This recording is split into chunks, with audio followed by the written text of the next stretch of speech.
ये तो जो पूरा मामला है आबकारी नीति का, शराब नीति का, ये एक अलग है।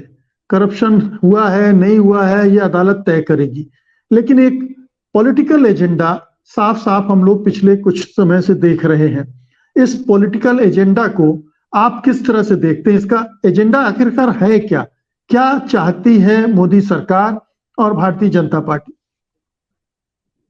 नहीं, देखिए, दो बातें हैं इसमें। पहली बात तो ये है कि जो लगातार विपक्ष का आरोप है कि भाई एजेंसियों का दुरुपयोग हो रहा है। अभी अभी मैं देख रहा था, जयराम रमेश का भी एक ट्वीट आ गया है।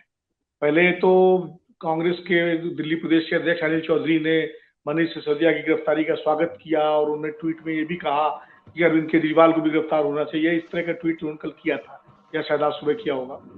अभी जयराम रमेश का एक ट्वीट आया, उन्होंने कहा, उन्होंने आम आदमी पार्टी और मनीष सिसोदिया का जिक्र तो नहीं किया, लेकिन उन्होंने जो ट्वीट किया है वो मुझे लगता है अनिल चौधरी के ट्वीट का एक तरह से पद को में जो डैमेज होता दिख रहा है कांग्रेस पार्टी को, उसका डैमेज कंट्रोल है।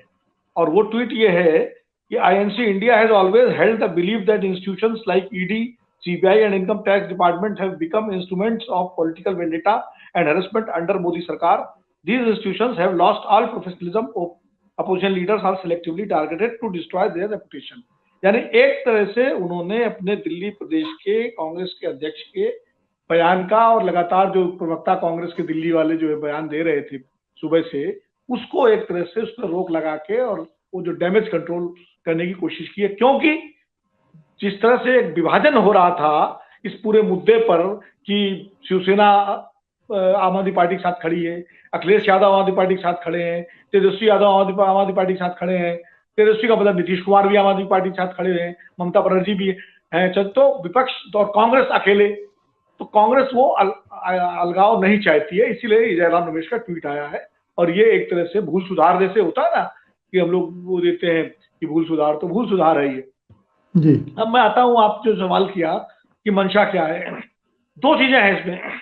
एक तो मोदी सरकार ये साबित करना चाहती है जनता की नजरों में कि देखिए विपक्ष के जितने नेता हैं और जो विपक्षी पार्टियां हैं उनमें भ्रष्ट नेताओं की भरमार है, और सबने जो भ्रष्टाचार किया है उसके कारण एजेंसियां उन पर कार्रवाई कर रही हैं और उनके खिलाफ गिरफ्तारियां हो रही हैं। इससे हमारा लेना देना नहीं है, लेकिन ये इनके भ्रष्टाचार के मामले। अभी तक हम एक दूसरे से समझौता किए रहते थे, एक दूसरे के खिलाफ कार्रवाई नहीं करते थे। ये पहली सरकार है जो इस तरह से कार्रवाई कर रही है। लेकिन फिर वो सवाल वही आ जाता है जो विपक्ष उठाता है कि भाई अगर आप भ्रष्टाचार के खिलाफ का जीरो टॉलरेंस है तो फिर सफाई सबसे पहले अपने घर से शुरू की जाती है। ये कहा जाता है कि सफाई अपने घर से शुरू करिए, तो फिर आप लिस्ट बनाइए जिन पे भ्रष्टाचार के आरोप थे और जो विपक्ष भाजपा के बाहर थे अंदर आ गए, तो वो न सिर्फ सेफ बचे हुए हैं बल्कि पदों से भी नवाजे जा रहे हैं। तो ये आरोप प्रत्यारोप की राजनीति चलेगी, लेकिन ये एक मैसेज दे रही है बीजेपी।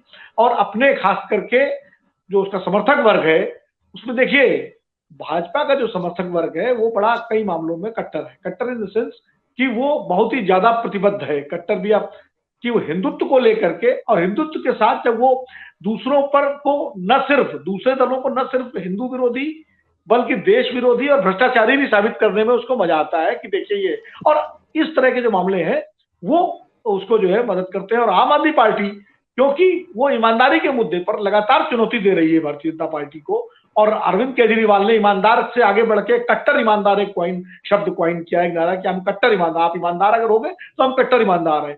तो वो एक जो प्लैंक है ईमानदारी का, उसको उस धरातल को, राजनीतिक धरातल को भारतीय जनता पार्टी अपने तक ही रखना चाहती है। क्योंकि मोदी जी जब 2014 में आए थे तो ईमानदारी के ही उस पर आए थे, और उनके ईमानदार नेता की छवि भी रही है लोग के मन में, है मानस पटल में। अब ये अलग बात है कि अडानी प्रकरण और तमाम सारे प्रकरण जो बीच में आए उनको लेके काफी कुछ कांग्रेस ने भी आरोप लगाए, विपक्ष ने भी आरोप लगाए, और लोगों को लगता है शायद उनके असर पड़ा होगा, लेकिन अभी तो समय बताएगा। दूसरी बात यह है कि आम आदमी पार्टी के लिए ये एक परीक्षा की घड़ी है। उसको न सिर्फ अपने को बेदाग साबित करना है, बल्कि इस अवसर को अगर वो राजनीतिक कुशलता, जिसमें कि अरविंद केजरीवाल जी बहुत माहिर हैं, अगर इस अवसर को राजनीतिक कुशलता में बदल दे तो वो जो लगातार उन्होंने कल से एक माहौलबंदी शुरू की है, एक नैरेटिव बनाना शुरू किया है कि भाई हम ही अकेले जो है बीजेपी से लड़ रहे हैं। बीजेपी अगर डरती किसी से है तो आम आदमी पार्टी से है, और प्रधानमंत्री को किसी डर लगता तो अरविंद केजरीवाल से डर लगता। ये बात